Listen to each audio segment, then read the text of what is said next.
Hello everyone, welcome to my channel W D novel. तो friends, आज की कहानी का नाम है एक था सोल्जर और यह भी एक नई कहानी है। Story info. एक आर्मी ऑफिसर जो आतंकवादियों के ऊपर काल बनकर बरस पड़ता है। आतंकवादियों उसका नाम सुनकर कांपने लगते थे और वह पाकिस्तानियों की हिट लिस्ट में भी था क्योंकि उसने पूरे पाकिस्तान में कोहराम मचा दिया था। जिसके आगे सबसे पहले देश, उसके बाद परिवार। परिवार का सबसे बड़े बेटे का तीसरा बेटा है आरव। लेकिन क्या हुआ कि अपने परिवार से 7 सालों से ना ही बातचीत ना ही मुलाकात। आखिर क्या हुआ था कि आरव अपने परिवार वालों से इतने साल दूर रहा और एक भी बातें नहीं किया। जानने के लिए पढ़िए एक था सोल्जर, सिर्फ पॉकेट एफएम पर। धन्यवाद। Folded hands, folded hands. CH1 Kashmir mission, Jammu and Kashmir border. Hello hello delta calling sir, कुछ टुकड़ियां और भेज दीजिए, यहाँ पर सिचुएशन संभलने में मुश्किल हो रही है। दूसरी तरफ से किसी वॉकी टॉकी में से कहा, don't worry soldier, major Aarav is on the way. जी सर, थैंक यू, उसे ऑफिसर ने कहा और कॉल कट गया। तभी दुश्मन के टेंट पर जोरदार धमाका हुआ, जिसके बाद वहां पर छिपे हुए सभी दुश्मनों का खात्मा एक ही हमले में हो गया और आतंकवादी की मौत हो गई। तभी एक आर्मी ऑफिसर आगे की ओर बढ़ने लगता है। उसने पीछे मुड़कर बाकी के सोल्जर्स से कहा, सोल्जर टेक पोजीशन। सामने से आवाज आई दुश्मनों की और एक टुकड़ी आ चुकी थी। ऑफिसर, मुझे कवर देना। जी सर। वो ऑफिसर छुप छुप कर आगे की ओर बढ़ने लगा कि तभी एक हैंड ग्रेनेड फटने की आवाज सुनाई पड़ी है, जिसके बाद हर जगह पर धुआं धुआं हो गया। चारों तरफ दुश्मनों की लाशें बिखरी पड़ी हुई थी। इंडियन आर्मी वालों ने वहां पर तिरंगा लहरा दिए और भारत माता की जयकारे करने लगे। जय हिंद सर, सभी ऑफिसर्स ने एक साथ मेजर आरव से कहा। जय हिंद जवानों, मेजर आरव सिंह ने मुस्कुराते हुए कहा। उन सबकी खुशी उनके आंखों में देखी जा सकती है, जो इस जंग को जीतने के उनके चेहरों पर झलक रही थी। एक आर्मी ऑफिसर सामने आकर खड़े होते हुए कहा, सर अगर आप नहीं आते तो ये मिशन पूरा नहीं होता। मेजर साहब बड़े ही रौबदार आवाज में बोले, कैप्टन अगली बार ठीक से एरिया जंच लेना, फिर मिशन शुरू करना। अगर आज मैं सही समय पर यहाँ पर नहीं आता तो पता नहीं कितने लोगों की लाशें बिछी होती। जी सर, एरिया का जायजा ले लो, मेजर आरव ने कहा और वहां से जाने लगा। यस सर, ये बोलकर वो ऑफिसर वहां से चला गया। एक सोल्जर अपने कैप्टन के पास आकर बोला, सर ये ऑफिसर कौन है? इन्हें हमने कभी भी यहाँ नहीं देखा है। उस सोल्जर की बातों को सुनकर कैप्टन मुस्कुराते हुए बोला, इनका नाम मेजर आरव सिंह है। कैप्टन के मुंह से नाम सुनते ही उस ऑफिसर की आंखें फैल गई। उस सोल्जर ने हकलाते हुए कहा, सर ये वही ऑफिसर है जिसके बारे में पूरे इंडिया के बेस कैंपस में इनके बहादुरी के बारे में बताया जाता है। हाँ सोल्जर, ये वही ऑफिसर है। हमें गर्व है कि हमारे भारत देश में एक ऐसा जानबाज ऑफिसर मौजूद है। कैप्टन गर्व के साथ बोले। फिर उन दोनों ने ही आरव की ओर देखकर सैल्यूट किया। Army base camp. जय Hind sir, mission DX is successful. Major Aarav brigadier sir को सल्यूट करते हुए बोले। ब्रिगेडियर कर आर की ओर देखकर मुस्कुराते हुए बोले, हमें पता था मेजर, आप इस मिशन को पूरा जरूर करेंगे। ब्रिगेडियर सर की बातों को सुनकर आरव ने एक फीकी मुस्कान बिखेर दी। सर अगली बार मिशन की जगह पर पूरी तरह से तहकीकात करने के बाद ही उस जगह पर सोल्जर्स को भेजिएगा। अगर आज मैं सही समय पर नहीं पहुंचा होता तो आज कईयों के घरों में मातम छाया हुआ होता। आरव की बातों को सुनकर ब्रिगेडियर सर अपनी गर्दन हाँ में हिलाकर जवाब दिया, अगली बार हम इसका पूरा ध्यान रखेंगे मेजर। मेजर आरव ने ब्रिगेडियर सर के टेबल पर केस की फाइल रखी, फिर उन्हें जय हिंद बोलकर ब्रिगेडियर सर के केबिन से बाहर निकल गया। बेस कैंप के अंदर में एक मोबाइल की बजने की आवाज आई। Hello major Aarav Singh, call की दूसरी तरफ से किसी ने कहा। हेलो सर, आरव बोला। एक गुड न्यूज है मेजर, कॉल्स के दूसरे साइड से किसी की एक्साइटमेंट वाली आवाज सुनाई पड़ रही थी। जी सर बताइए ना, आरव ने रिस्पेक्टफुली कहा। दूसरी तरफ से ब्रिगेडियर सर की आवाज आई, आपका पिछला मिशन हिंद, जिसके कारण हमें आतंकवादियों के बारे में बहुत सारी जानकारियां हासिल हुई थी, उन्हीं जानकारियों के साथ हमें एक और जानकारी भी मिली है। कश्मीर के कुछ ऐसे घंटियां हैं जहां पर आतंकवादी अपना डेरा बसाए हुए हैं, जिसके कारण कई आतंकवादी भारत में इंटर कर सकते हैं। इसीलिए हम चाहते हैं कि आप इस मिशन रेडी के लिए तैयार रहें, जिसका हेड हम आपको बनाना दिया जाएगा। थैंक यू सर, मेरी जान भी चली जाए लेकिन मैं इस मिशन को पूरा करके जरूर करूंगा, आरव ने बेफिक्री के साथ कहा। हमें पता है मेजर, ठीक है, आज रात 10 बजे आर्मी हेडक्वार्टर में इस मिशन की इंफॉर्मेशन के लिए एक मीटिंग रखी गई है, जिसमें तय किया जाएगा कि आपके साथ कौन कौन इस मिशन में जाने वाले हैं। जी सर। ओके मेजर, 10 बजे रात को हेडक्वार्टर में मिलते हैं। जय हिंद। जय हिंद सर। कॉल कट हो जाने के बाद दरवाजा नॉक करने की आवाज आई। आरव ने जैसे ही दरवाजा आजा खोल, सामने एक सोल्जर अपने हाथों में एक फाइल लिए खड़ा हुआ था। जय हिंद मेजर, सामने उस जवान अपने हाथों पर फाइल पकड़े हुए कहा। जय हिंद कैप्टन। कैप्टन बोला, सर ये फाइल ब्रिगेडियर सर ने आपको भेजा है, आपको रेडी करके कर्नल सचिन शर्मा के पास आपको इस फाइल को ले जाना है। ठीक है, थैंक यू, आरव ने कैप्टन से कहा। Welcome sir. जय हिंद सर। जय हिंद। रात 10 बजे आर्मी हेडक्वार्टर बेस कैंप। जय हिंद। जय Hind sir. Seat down everybody. आप सभी को पता होगा आज की मीटिंग किस पर होने वाली है? ब्रिगेडियर सर सभी की ओर देखकर बोले। यस सर, सभी ऑफिसर्स ने सहमति में अपना सिर हिलाया। कुछ महीनों से लगातार कश्मीर पर आतंकवादियों की संगठन ने बढ़ते जा रही है, जिसकी वजह से कई बार बॉर्डर पर लड़ाई छिड़ रही है और हमारे कई जवान शहीद हो रहे हैं। ब्रिगेडियर सर अफसोस जताते हुए, हमें दुख है लेकिन इस दुख को ऐसे ही नहीं जाने देंगे, जिसकी वजह से हमने एक मिशन रेडी किया है जिसको लीड करेंगे major Aarav Singh. Yes sir, major Aarav ने सिर हिलाकर कहा। ब्रिगेडियर सर बोले, मिशन का नाम है डेडलाइन, जिसके लिए आप लोगों को कल से ट्रेनिंग दिया जाएगा। इस मिशन के लिए हमारे पास ज्यादा वक्त नहीं है, इस वजह से आप सभी को 1 महीने के लिए ट्रेनिंग दिया जाएगा, जिसमें हमें कश्मीर के नॉर्थ साइड से घुसकर उन सभी आतंकवादियों का खात्मा करना है, वरना हमारे जवान आए दिन शहीद होते रहेंगे। हम ये नहीं चाहते कि खून खराबा ज्यादा बढ़ जाए।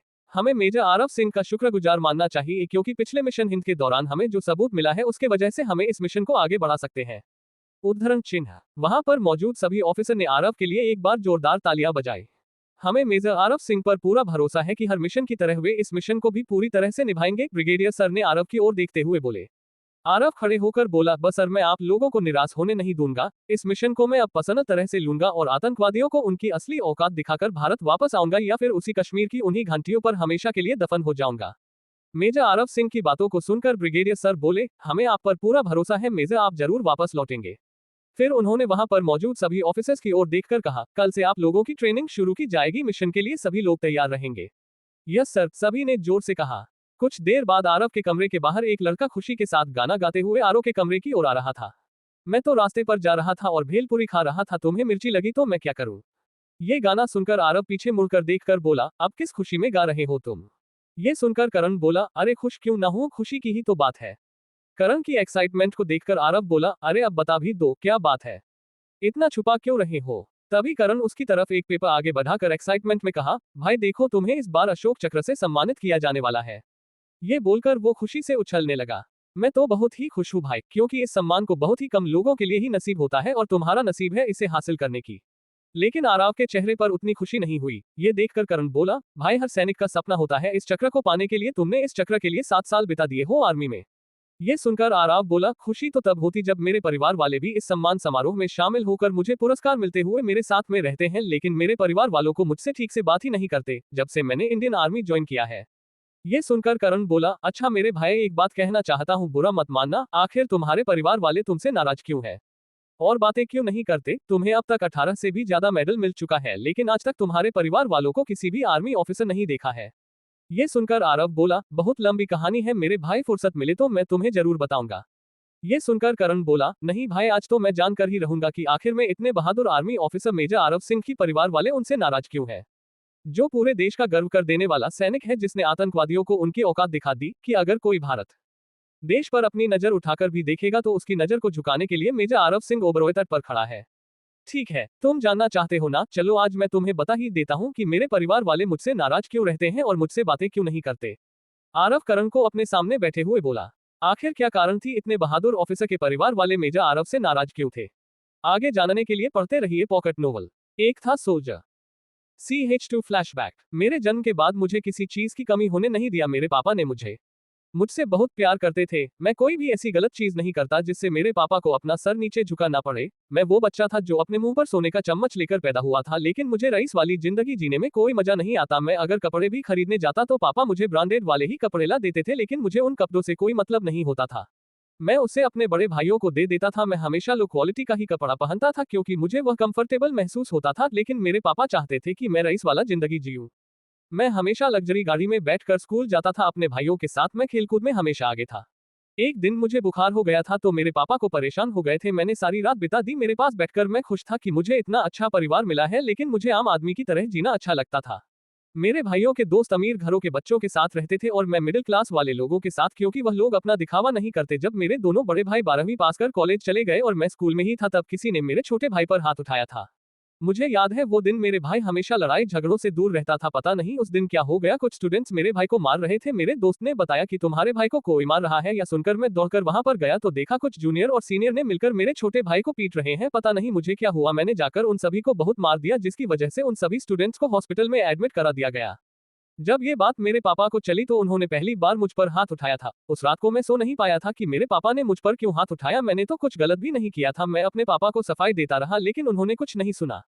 प्रिंसिपल ने मुझे वार्निंग दिया कि अगर मैंने दोबारा ऐसी मारपीट की तो मुझे स्कूल से बाहर निकाल देंगे। उस दिन से पता नहीं क्या हुआ, मेरे पापा मुझसे अच्छी तरह से कभी बात नहीं करते। स्कूल से अगर टीचर मार्कशीट पर सिग्नेचर लेकर आने के लिए कहते तो मेरे पापा मुझे बहुत सुनाते और सिग्नेचर नहीं करते थे। बाद में मैं अपनी मम्मी के पास जाकर सिग्नेचर कराकर स्कूल जाता था।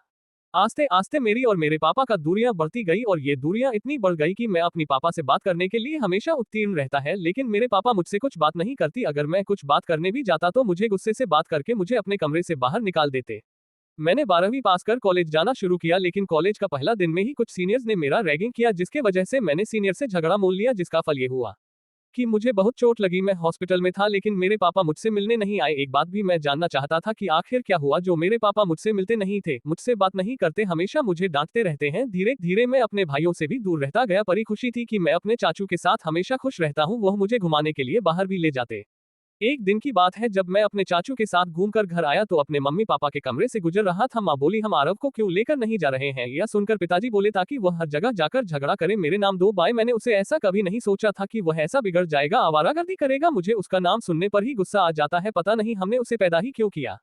ये सुनकर मेरी आंखें नम हो गई और मैं अपने कमरे में जाकर फूट फूट कर रोने लगा। पर यह सोचने लगा कि आखिर पापा ने ऐसा क्यों कहा कि वह मुझे पैदा ही नहीं करना चाहते थे। मैं उस दिन ठीक से सो नहीं पाया, अगले दिन स्कूल भी नहीं गया, जिसके वजह से पापा और नाराज हो गए। उन्होंने मुझे स्टडी रूम में बुलाकर कहा, तुम आज स्कूल क्यों नहीं गए थे? मैं कुछ नहीं बोल सका। उन्होंने मुझे एक जोरदार थप्पड़ लगाया और मैं फर्श पर गिर गया। मेरे मुंह के साइड से खून निकलने लगा। निकल जाओ यहाँ से और दोबारा मुझे अपनी शक्ल मत दिखाना। मैं वहां से चला गया। ब्रेकफास्ट, लंच या डिनर किसी में मुझे पापा ने ठीक से देखा भी नहीं। जब मेरा जन्मदिन आता तो किसी को याद भी नहीं होता। अगर मैं किसी को बोलूं कि मेरा आज जन्मदिन है तो वह मुझे कहते कि तुमने कौन सा जो तीर मार लिया है जो तुम्हारा जन्मदिन हम मनाए। लेकिन एक बात की खुशी थी कि मेरे चाचू मुझे हर जन्मदिन पर कुछ ना कुछ देते रहते थे। मुझे कॉलेज जाने के लिए मेरे चाचू ने ही मुझे एक बाइक गिफ्ट किया था, जिसे मैं अपना कॉलेज जा सकूं। मेरे भाइयों के पास लग्जरी कारें थी, एक एक के पास गाड़ियों का कलेक्शन था। मेरे भाइयों का जन्मदिन पर कुछ ना कुछ उन लोगों को मिलता जाता हूं, पर मैं कुछ नहीं कहता था, शांत ही रहता था। एक बार मैंने अपने बड़े भाई की कार को हाथ लगा दिया था, जिसके वजह से मेरे बड़े भाई ने मेरा हाथ बिगाड़ दिया था। तब से मैंने घर की एक भी गाड़ियों को हाथ नहीं लगाया था। मंदिर जाते तो मुझे घर पर छोड़ जाते हैं, हॉलिडे मनाने पर मुझे हमारे गेस्ट हाउस पर छोड़कर चले जाते हैं, जहां पर देखभाल के लिए एक नौकर रहता था। पता नहीं मेरे साथ ऐसा क्यों किया जाता था, मुझे आज तक पता नहीं चला। मैंने कॉलेज जाना छोड़ दिया, आर्मी ज्वाइन किया। मुझे अपने परिवार वालों से जो खुशी ना मिले वो इंडियन आर्मी से मिली, इसलिए मैं किसी से बातचीत कुछ नहीं करता। या सुनकर करण की आंखों में आंसू आ गए और उसने कहा, तुम्हारी एक छोटी सी गलती नहीं, तुमने तो कोई गलती ही नहीं की थी। तुम्हारे भाई को मारपीट रहे थे, इसलिए तुमने उस पर हाथ उठाया, उसकी यह सजा मिली। तुमने तो अपने भाई की रक्षा की थी, जिसका फल ये हुआ कि तुम्हें इतने साल घुट घुट कर जीना पड़। मुझे माफ करना भाई, मुझे मालूम नहीं था कि तुम्हारे साथ ऐसा हुआ था। चल कोई बात नहीं, अब सो जाते हैं, कल से ट्रेनिंग पर भी जाना है। गुड नाइट मेरे भाई। CH3 ready for the mission deadline. सुबह 4 बजे आर्मी कैंप। जवान, आज से आप लोगों का रैली शुरू हो रहा है, सभी को ऑल द बेस्ट। सोल्जर तैयार हो? Yes sir. इसी का साथ ट्रेनिंग शुरू। हर दिन सुबह 4 बजे से लेकर 10 बजे तक ट्रेनिंग जारी रहती है, फिर शाम को नाइट ट्रेनिंग भी दिया जाता है, क्योंकि मिशन स्टार्ट रात से ही होने वाली थी। हर तरह की ट्रेनिंग उन लोगों को दी गई, क्योंकि इस मिशन में किस समय किसके साथ क्या आफत आन पड़े ये किसी को मालूम नहीं था, इसलिए आर्मी के जवानों ने ट्रेनिंग में इन सोल्जर की अच्छी तरह से मदद की। इसी तरह वह दिन भी आ गया है जब मिशन डेडलाइन को अंजाम दिया जाना था। ब्रिगेडियर विजय शुक्ला, मेजर आरव सिंह, हमें पता है कि आप एक भी सोल्जर्स को कुछ नहीं होने देंगे और सबके साथ वापस आर्मी टेंथ मिशन पूरी करके आएंगे। तभी पीछे से एक जीप आते हुए दिखाई पड़ी, जहां पर जनरल अभिमन्यु शेखावत आ रहे थे। जय हिंद सोल्जर, जय हिंद सर। हमें आप लोगों पर गर्व है कि आपने मिशन डेडलाइन को पूरी तरह से निभाएंगे। हमें आप सभी जवानों पर पूरा भरोसा है। मेजर अरब सिंह, हमें आप पर पूरा भरोसा है, आप सभी को लेकर वापस आएंगे। जी जनरल सर, जय हिंद सर। तभी एक चौपर उन लोगों के सामने उतरी और सभी जवान उस चौपर पर चढ़कर अपने मिशन की ओर आगे चल दिए। मिशन की सारी जानकारी ब्रिगेडियर और कर्नल सर अपने सीक्रेट रूम से ऑपरेट कर रहे थे, ताकि कुछ दिक्कत होने से उन ऑफिसर को बैकअप प्लान दिया जाएगा। मेजर सर, सभी लोग डाइविंग करके कश्मीरी घाटी पर उतरने लगे और उन्होंने अपना पोजीशन लेते गए। तभी उन लोगों को सामने एक गुफा नजर आई, जिसमें आग जल रही थी। तभी एक ऑफिसर ने माइक पर कहा, Bravo calling over and out. Charlie speaking sir, 29 degree north side पर हमें एक गुफा नजर आया है जिसमें आग जल रही है, हमें लगता है कि आतंकवादियों का ठिकाना यहीं पर है। ये सुनकर सामने से जवाब आया, टेक द पोजीशन, मूव। थोड़ी देर बाद सभी लोग गुफा के अंदर में चले गए, पर अंदर कोई नजर नहीं आ रहा था। तभी मेजर अरब ने कहा, इट्स अ ट्रैप। इसी के साथ वहां पर फायरिंग शुरू हो गई। Take the position. इसी के साथ वहां पर गोलीबारी शुरू हो गई। दोनों तरफ से धुआंधार गोली चलने लगी। मुझे कवर करो, और मेजर आगे बढ़ने लगी। उन्होंने सामने आते हुए 15 आतंकवादियों को वहीं पर ढेर कर दिया। तभी उन लोगों ने देखा कि एक आतंकवादी अभी भी उसका साथ चल रहा है, तो उन्होंने उसे गिरफ्तार कर लिया और उसे लेकर आगे की ओर बढ़ने लगे। हेलो सुल्तान, क्या हुआ भाई जान? हम लोग अपने भाइयों से कनेक्ट नहीं हो पा रहे हैं। ये सुनकर सामने वाला बोला, कुछ गड़बड़ है। इसी के साथ उन लोगों की भी टुकड़ी आर्मी वालों की तरफ बढ़ने लगी। आधे रास्ते पहुंचे ही थे कि दोबारा गोलीबारी हो गई। तभी एक गोली मेजर सर के दाहिने जांघ पर लगी और वह नीचे बैठ गए। सभी लोग नीचे बैठ जाओ, अपना अपना पोजीशन ले लो। इसी के साथ दोबारा गोलीबारी शुरू हो गई। 2 जवान घायल हो गए, उन्हें खबर दो। इसी के साथ मेजर आरव सिंह उन लोगों पर टूट पड़े और सभी आतंकवादियों को सभी आर्मी के जवानों ने मार गिराया और इसी के साथ मिशन डेडलाइन पूरा हुआ। सुबह के 3 बजे सभी जवान कश्मीर की साउथ साइड की एक नदी के किनारे जमा हो गए थे और अपनी चॉपर का इंतजार कर रहे थे, लेकिन उन लोगों ने सोचा नहीं था कि ऐसा भी कुछ हो सकता है। उसी घाटी में छुपे हुए कुछ अनजान आतंकवादियों ने उन पर हमला कर दिया जो उनके मिशन का हिस्सा नहीं था, लेकिन आर्मी तो आर्मी ठहरे, उन लोगों ने भी उन्हें मार गिराया। मेजर आरव पूरी तरह से घायल हो गए। 11 गोली उनके शरीर में लग गई क्योंकि मेजर सामने था और अचानक हुए हमले ने उन्हें संभालने का कोई मौका नहीं दिया। मेजर की सांसें उखड़ने लगी, तभी चॉपर की आवाज आने लगी और सभी लोग उस चॉपर पर बैठकर चॉपर आर्मी टेंट की तरफ निकल पड़े।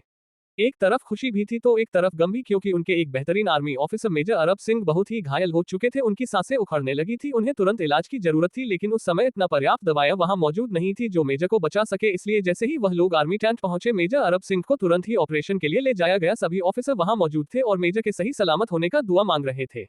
कुछ घंटे बाद, सर हमने उन्हें बचा तो लिया है, लेकिन डॉक्टर ने कहा। यह सुनकर ब्रिगेडियर सर बोले, लेकिन क्या डॉक्टर? डॉक्टर ने जवाब दिया, सर वह अभी कोमा में चले गए हैं। ये सुनकर सब लोग दंग रह गए।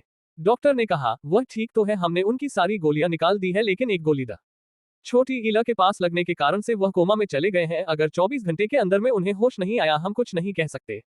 ये सुनकर ऑफिसर ने डॉक्टर की गिरेबान पकड़कर कहा, वह हमारे देश का सबसे हिम्मत वाला ऑफिसर है, उसे कुछ नहीं होगा।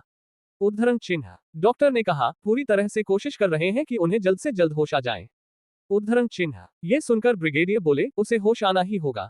ये कहकर ब्रिगेडियर साहब दरवाजे के पास जाकर आरव को देखने लगे जो मशीनों से गिरा हुआ था। तभी ब्रिगेडियर सरकार, अब की एक बात याद आई, सर अगर मैं जिस दिन मर गया ना, उस दिन आप मेरे शरीर को जलाना नहीं बल्कि मेडिकल स्टूडेंट्स को दे दीजिएगा, ताकि वह मेरे शरीर से कुछ सीख सके और बाकी बचे मेरे अंग जिन लोगों का जरूरत होगा आप उन्हें दान कर दीजिएगा। वह बात याद करके ब्रिगेडियर सर की आंखों में आंसू आ गए।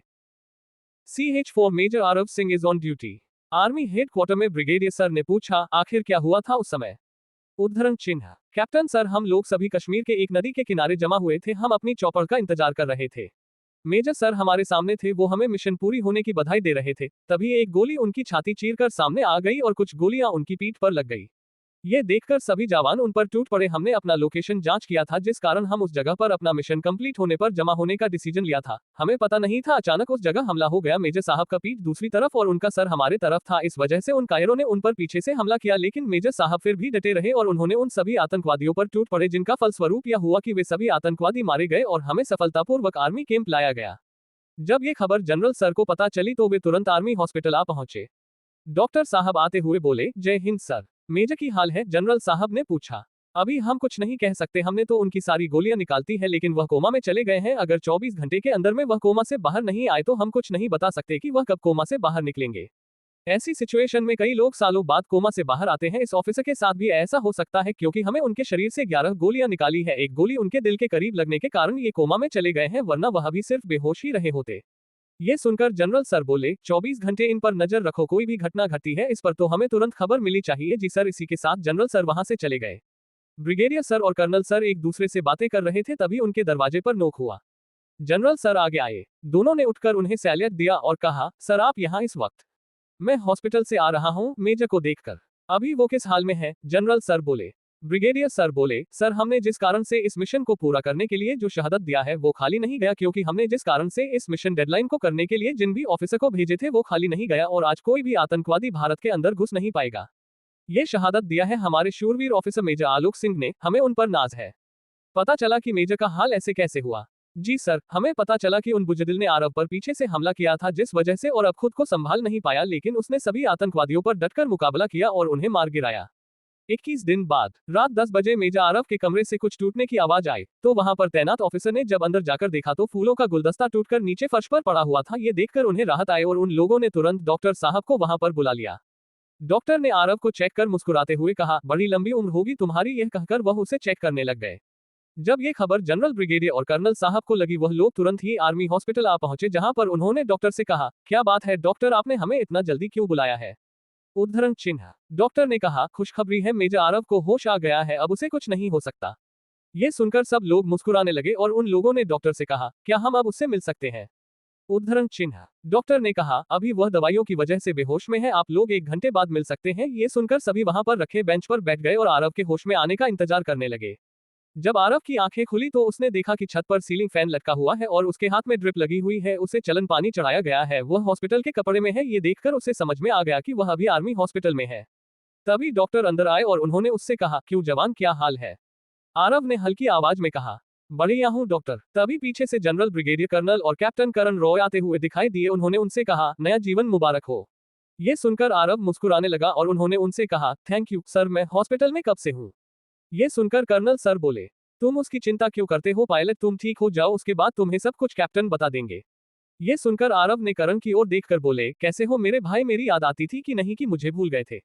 ये सुनकर करण बोला, अपना मुंह बंद कर पहले। तो तुम हमें डरा देते हो फिर अभी मुस्कुरा रहे हो। आरव ने कहा, I am a soldier, never under estimate. हाँ भाई पता है तुम सोल्जर हो, लेकिन तुम पहले किसी के बेटे, किसी का भाई और किसी की दोस्त हो, करण ने कहा। ये सुनकर आरव बोला, जी सर, तुम्हारे लिए दो गुड न्यूज है। दो गुड न्यूज कैसे गुड न्यूज सर। तभी उन्होंने एक लिफाफा उसके और देते हुए कहा, पढ़ लो, तुम्हारे बड़े भाई अर्जुन सिंह की शादी है और तुम्हें शौर्य चक्र से नवाजा जाएगा। ये सुनकर आरव बोला, thank you so much sir. अरे थैंक यू मुझे मत बोलो, तुमने काम ही कुछ ऐसा किया है, इसके हकदार तुम हो, हमें तुम पर नाज है बेटा, तुम ऐसे ही काम करते जाओ और इस देश की आर्मी और लोगों की रक्षा करते रहो। अच्छा अभी हम लोग चलते हैं, तुम आराम करो। जय हिंद सर, जय हिंद सोल्जर।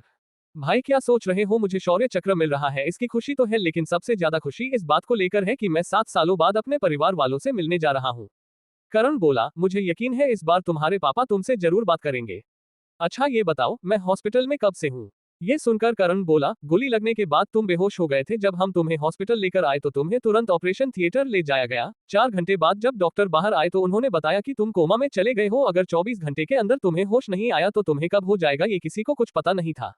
तो मुझे कितना दिन बाद होश आया, आरव ने पूछा। पूरे 21 दिन बाद, मतलब मैं 21 दिनों से कोमा में था। हाँ मेरे भाई, अब तू आराम कर, मैं चलता हूँ फिर आऊंगा। अरे अभी बैठना कहाँ जा रहा है, मेरा ड्यूटी का वक्त हो गया है, मुझे जाना तो पड़ेगा। और हाँ जल्दी से ठीक हो जाओ, मुझे तुम्हारा घर भी जाना है। ठीक है जरूर जाएंगे, चलता हूँ, बाय। ये कहकर करण वहां से चला गया और अब सोचने लगा, मुझे भी यही उम्मीद है कि मेरे पापा इस बार मुझसे जरूर बातें करेंगे। ये सोचकर आरव सो गया। CH5 Singh Oberoi mention. मुंबई के एक आलीशान ऑफिस के रूम में अर्जुन अपने ऑफिस के अंदर बैठा हुआ था। अभय बोला, भाई आप क्या सोच रहे हो। अभय की आवाज को सुनकर अर्जुन उसकी ओर देखकर बोला, यार तुम्हें नहीं लगता है कि मैं शादी थोड़ा जल्दी तो नहीं कर रहा हूँ। ये सुनकर अभय उसकी ओर देखकर बोला, जल्दी, आपका उम्र अभी कितना है। अर्जुन बोला, 32। अर्जुन की बातों को सुनकर अभय मजाकिये लहजे में बोला, इस उम्र में कई लोगों के 3 से 4 बच्चे हो जाते हैं और आप कह रहे हो कि अभी तुम्हारा उम्र ही क्या है। वाह भाया। तभी पीछे से आदित्य की आवाज आई, अगर आप शादी नहीं करना चाहते तो मैं भाभी को कॉल करके बता देता हूँ कि अर्जुन भैया आपसे शादी करना नहीं चाहते हैं। ये सुनकर अर्जुन आदित्य की ओर घूरकर देखते हुए कहा, आदि अगर कॉल किया ना तो मुझसे बुरा कोई नहीं होगा, समझा। आदित्य, समझ गया मेरे भाई, समझ गया, और समझाने क्या कोई जरूरत नहीं है, चलिए अब चलते हैं। कहाँ। अर्जुन आदित्य की ओर देखकर बोला। आदित्य, घर जाने का वक्त हो चुका है, समय देखो 5 बजे बजने वाले हैं, अभी घर जाकर बहुत कुछ काम भी करना है, चलिए। आदित्य की बातों को सुनकर अभय बोला, ठीक है भाई, तुम्हारा ही राज चलता है, मैं तो कुछ नहीं कर सकता। अर्जुन अभय और आदित्य की नौटंकी को देखते हुए बोला, ज्यादा नौटंकी करना बंद करो, मैं अच्छी तरीके से समझता हूँ तुम दोनों की चाल को, अब चुपचाप चलो घर। भाई आपसे एक बात पूछूं, क्या आरव भैया भी आएंगे आपके शादी में। आदित्य ने पूछा। ये सुनकर अर्जुन बोला, इनविटेशन तो मैंने भेज दिया है, वह आएगा कि नहीं यह नहीं पता। कैसा है, कुछ पता है भैया। आदित्य ने पूछा। ये सुनकर अर्जुन बोला, नहीं पता है मुझे, वो आएगा कि नहीं आएगा वो कैसा है ये भी नहीं पता मुझे, कितने साल हो गए हैं उन्हें हमारी याद आती है कि नहीं, पापा भी तो उनसे ठीक से बात नहीं करते, वह पापा से बातें करने के लिए तरस जाता था। अभय बोला, कुछ पता कीजिए ना भैया। ठीक है चलो गाड़ी में बैठकर बातें करते हैं, अर्जुन ने कहा। फिर तीनों गाड़ी में जाकर बैठ गए। गाड़ी में बैठने के बाद अर्जुन ने किसी को कॉल किया। हेलो हेलो डॉक्टर, मैं अर्जुन बोल रहा हूँ।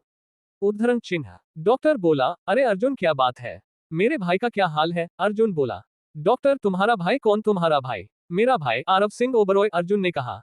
ये सुनकर डॉक्टर बोला, तो तुम्हारा भाई का नाम आरव है, वो कल ही कोमा से बाहर आया है। ये सुनकर अर्जुन, अभय, आदित्य तीनों चौंक गए। उन्होंने एक साथ कहा, आरव कोमा में था, क्या हुआ था उसके साथ। उद्धरण चिन्ह। डॉक्टर ने पूरी बात बताते हुए कहा, तुम्हारे भाई एक मिशन में गया था, पता होगा कुछ महीनों से आतंकवादी भारत में कई जगह पर हमला कर रहे हैं। हाँ, अर्जुन बोला। डॉक्टर आगे बोला, तो तुम्हारे भाई को एक मिशन के दौरान पता चला था कि कुछ आतंकवादियों की टुकड़ी कश्मीर के घंटियों में रह रहे हैं, तो एक मिशन फॉर्म करके तुम्हारा भाई गया था उन आतंकवादियों को पकड़ने के लिए। मिशन सक्सेसफुल हो गया था, लेकिन कुछ आतंकवादियों ने छुपकर पीठ पीछे तुम्हारे भाई पर गोली चला दिया, जिसकी वजह से वो कोमा में चला गया था। आदित्य बोला, क्या कहा, गोली लगी थी। डॉक्टर बोला, हाँ, तुम्हारे भाई के शरीर पर से हमें 11 गोलियां मिली है। ये सुनकर तीनों चौंक गए। तीनों को ऐसे चौंकते देखकर डॉक्टर बोला, ये तो कुछ भी नहीं है, मुझे पता चला है कि इन 7 सालों में तुम्हारे भाई 4 बार कोमा में जा चुका है और सही सलामत कोमा से उठ भी चुके हैं। अगर गिनना जाए तो तुम्हारे भाई के शरीर से 137 से भी ज्यादा गोलियां निकली है। इन बीते 7 सालों में आज तक तुम्हारे भाई ने एक भी मिशन को खाली नहीं जाने दिया है। हर मिशन सक्सेसफुल रहा है। तुम्हें तुम्हारा भाई पर गर्व होना चाहिए कि तुम्हारा एक ऐसा भाई है जिससे पूरा पाकिस्तान दहल उठता है और आतंकवादियों के ऊपर खौफ मंडराता है। ये सुनकर अपने भाई के ऊपर उन्हें काफी गर्व होने लगा था। डॉक्टर बोला, हाँ, और एक गुड न्यूज देनी थी। अर्जुन बोला, गुड न्यूज? कैसी गुड न्यूज? उद्धरण चिन्ह योजक चिन्ह। डॉक्टर नितिन मुस्कुराते हुए बोले, तुम्हारे भाई को शौर्य चक्र से नवाजा जाएगा, जो कि हर एक आर्मी ऑफिसर का सपना होता है। ये सुनकर अभय बोला, ये तो बहुत ही ज्यादा खुशी की बात है। कल न्यूज में भी आएगा, तुम देख लेना, ठीक है? अर्जुन बोला, ठीक है, और भाई मेरे शादी में आएगा? हाँ भाई, क्यों नहीं, जरूर आएगा।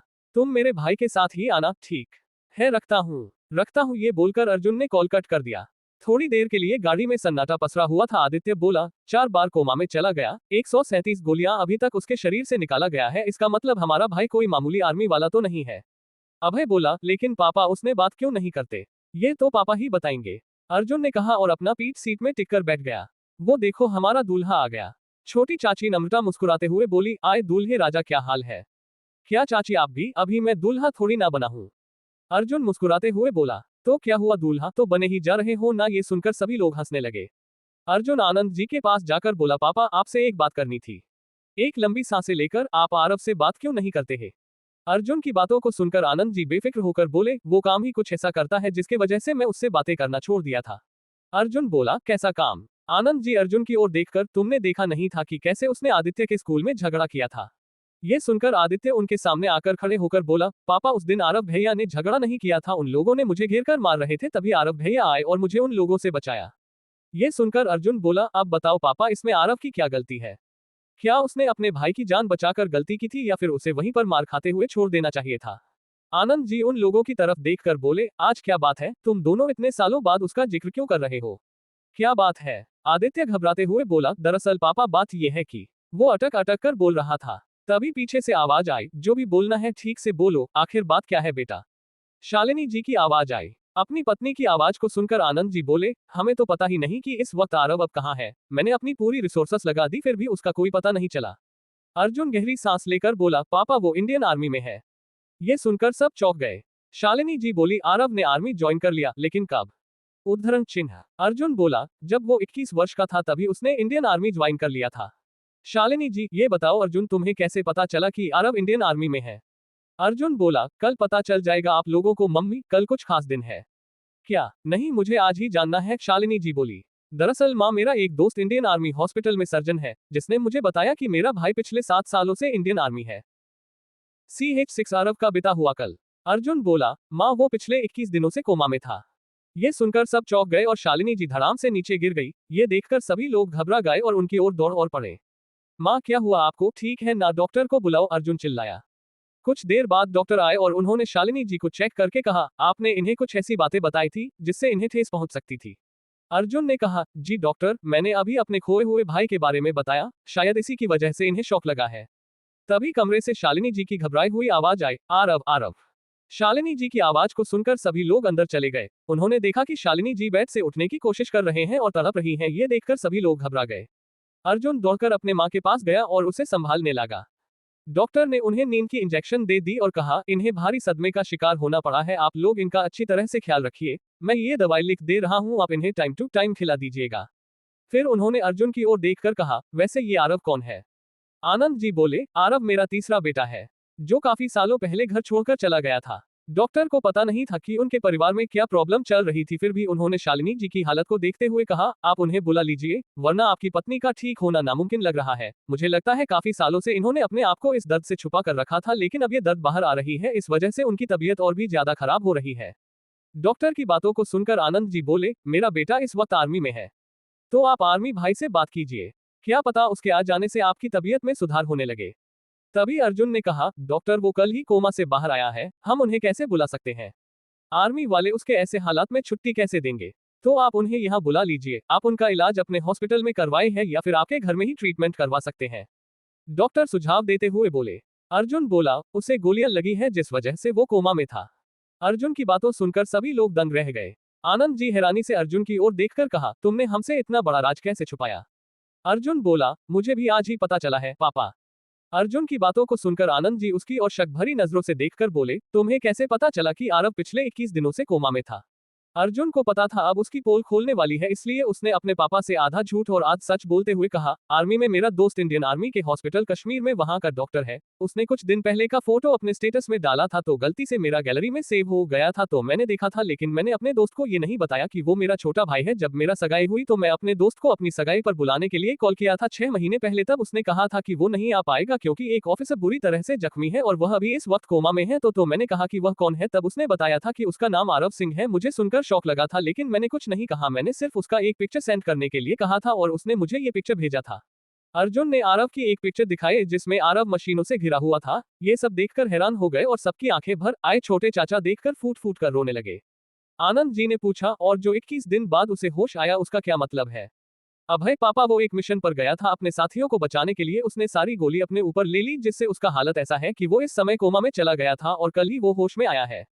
उद्धरण चिन्ह। आनंद जी अपने आंखों से निकल रहे आंसुओं को पहुंचते हुए गहरी आवाज में बोले, मुझे आर्मी हेड से बात करनी है, मुझे जानना है कि मेरा बेटा इस वक्त कैसा है। ठीक है पापा, मैं अपने दोस्त को कॉल करके पूछता हूँ, अर्जुन ने कहा। जैसे ही दूसरी तरफ से कॉल लगा, डॉक्टर नितिन मुस्कुराते हुए कहा, क्या बात है भाई, आज कैसे याद किया यार मुझे? अर्जुन बोला, भाई मुझे आर्मी हेड का नंबर चाहिए। क्या बात है भाई, सब कुछ ठीक है ना? ठीक है, मैं तुम्हें उनका नंबर भेज रहा हूँ। ये कहकर उसने ब्रिगेडियर साहब का नंबर अर्जुन को भेज दिया। थोड़ी देर बाद अर्जुन ने ब्रिगेडियर सर को कॉल करके कहा, हेलो सर, मैं आरव का बड़ा भाई बोल रहा हूँ, क्या मैं आरव बात कर सकता हूँ? ये सुनकर ब्रिगेडियर सर बोले, हम कैसे यकीन कर सकते हैं कि आप उसके बड़े भाई हैं? ब्रिगेडियर सर की बातों को सुनकर अर्जुन धीमी आवाज में कहा, आप उनसे मेरे बात करा सकते हैं।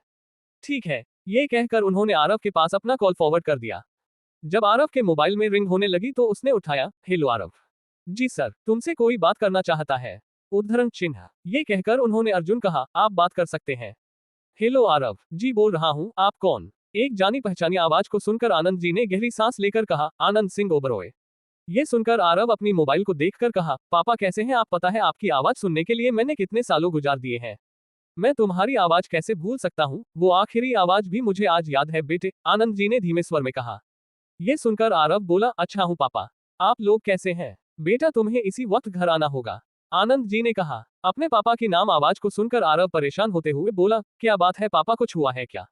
ये सुनकर आनंद जी ने थोड़ी देर पहले घटी सारी घटनाओं के बारे में उसे बता दिया। आरव बोला, ठीक है पापा, मैं अभी सर से बात करता हूँ। ये कहकर उसने कॉल रख दिया। खुशी एक बेटे को अपने बाप से इतने सालों बाद बातें करने की और एक खुशी बाप को अपने बेटे से करने की खुशी दोनों की आंखों में झलक रही थी। आरव ने तुरंत ब्रिगेडियर सर को कॉल लगाकर कहा, सर मैं घर जाना चाहता हूँ। ये सुनकर ब्रिगेडियर सर बोले, तुम्हारी हालत अभी उतनी ठीक नहीं है, तुम कैसे घर जाओगे? ये सुनकर आरव ने उनके घर में जो घटना घटी उसके माँ के बारे में सब कुछ बता दिया। ब्रिगेडियर सर बोले, ठीक है मैं इंतजाम कर देता हूँ। थैंक यू सर, आरव ने खुशी के साथ कहा। तभी करण का भी मोबाइल बजने लगा। उसने कॉल उठाकर कहा, यस सर। ब्रिगेडियर सर, तुम्हें मेजर आरव सिंह के साथ उसके घर जाना होगा और उसका ख्याल रखना होगा। जब तक वो अच्छी तरह से ठीक नहीं हो जाते आप उसी के साथ रहेंगे और अपना ड्यूटी निभाएंगे। जी सर, मैं ड्यूटी पूरी तरह से निभाऊंगा। दरवाजे के पास खड़े होकर करण आरव को देखे जा रहा था जो एक सैनिक को अपने कपड़े अपने बैग में रखने का इंस्ट्रक्शन दे रहा था। तभी दरवाजे की खटखटाने की आवाज आई। अरे करण, अंदर आओ। आरव, जिसके चेहरे पर हर वक्त खड़ूस एक्सप्रेशन दिखाई देता था, आज उसके चेहरे पर मुस्कुराहट बिखरी हुई थी। करण बोला, जाने की तैयारी हो रही है? हाँ भाई, इतने सालों बाद मेरे पापा ने मुझे घर बुलाया है, मैं क्यों नहीं जाऊं? करण भी अपना पैकिंग करना शुरू कर देता है। ये देखकर आरव ने कहा, तुम कहाँ जा रहे हो? करण उसकी ओर देखकर मुस्कुराते हुए बोला, जहां बड़ा भाई का घर रहेगा छोटा भी तो वही जाएगा ना। क्या मतलब? आरव ने पूछा। ब्रिगेडियर सर ने ऑर्डर दिया है, मुझे तुम्हारे साथ जाना है तुम्हारा ख्याल रखने के लिए, करण ने कहा। ये तो अच्छी बात है, आरव ने कहा, और फिर वो दोनों पैकिंग करके तैयार होकर आर्मी फॉर्मेलिटी पूरी करने के बाद जीप में बैठ गए हैं। क्यों मेजर साहब, इतनी हड़बड़ी क्यों है? हमसे भी तो मिलते जाइए। कर्नल सर आरव को इतनी हड़बड़ी में जाती देखकर मुस्कुराते हुए बोले। जय हिंद सर, कर्नल सर की आवाज को सुनकर दोनों ही जीप से नीचे उतारते हुए बोले। जय हिंद जय हिंद, अच्छे से जाना और हाँ पहुंचने के बाद कॉल जरूर कर देना। जी sir, bye sir, bye, take care. Karan को पहली बार आरव की आंखों में इतना खुशी दिखाई दे रहा है जो पिछले 7 सालों में कभी नहीं दिखा था। तभी आरव मोबाइल में एक कॉल आया। आरव, जय Hind sir. Brigadier sir, major साहब कल आपको प्रेसिडेंट पैलेस में जाना है, वहां पर आपको शौर्य चक्र से सम्मानित किया जाएगा। जी sir, thank you sir. Take care officer, अपना ख्याल रखना। जी सर, फिर मिलेंगे, बाय सर, बाय। CH7 खुशखबरी। आरव को अपने परिवार वालों से मिलने की खुशी में वो ये भूल गया था कि उसे भी चोट लगी है। ऐसे ही बैठने रहने के बाद वो कब बेहोश हो गया उसे खुद को ही पता नहीं चला। जब करण ने उसकी ओर देखा तो उसने जोर से कहा, गाड़ी रोको। करण की आवाज को सुनकर ड्राइवर ने गाड़ी रोक दी और पीछे देखा जहां आरव बेहोश हो गया था। उन लोगों ने तुरंत ही उसे एम्बुलेंस में शिफ्ट किया।